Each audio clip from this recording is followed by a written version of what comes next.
think Tom's never been about grabbing headlines and getting press and getting credit for things. I think that's a big part of what's made him successful, is that he's in it to get the job done. Doesn't care who gets credit. He does that in a wide range of issues where he's passionate about policy or project, lays out the vision, and then carries through in that vision by building support throughout the community. Oftentimes in the past you've had people who show up and believe they know what's best for the community and try to implement that, absent any voice from the community.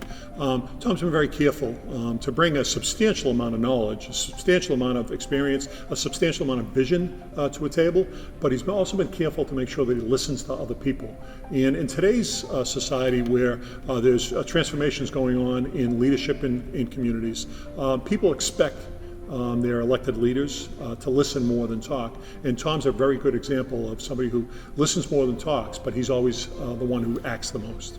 Tom grew up in the city of Lynn and still lives there today. So he is a local boy, if you will, born and raised. Lynn is in his blood.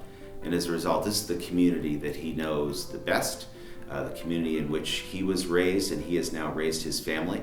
So as a result, he has a very personal stake in the success of Lynn. And I think so much of his energies and focus and passion for the betterment of Lynn really comes from that personal experience.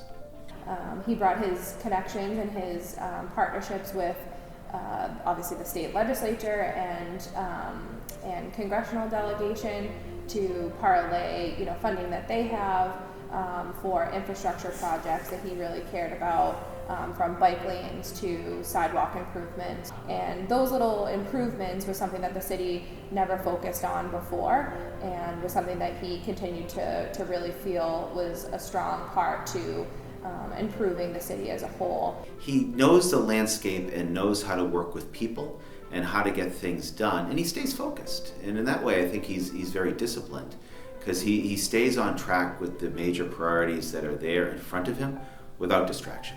In this time when everybody's looking for allies, I think what we have in Tom in this effort of diversity, equity, inclusion is really a co-conspirator. We have somebody who not only supports what we're doing, but he's, his hands are in this process and really going against the grain.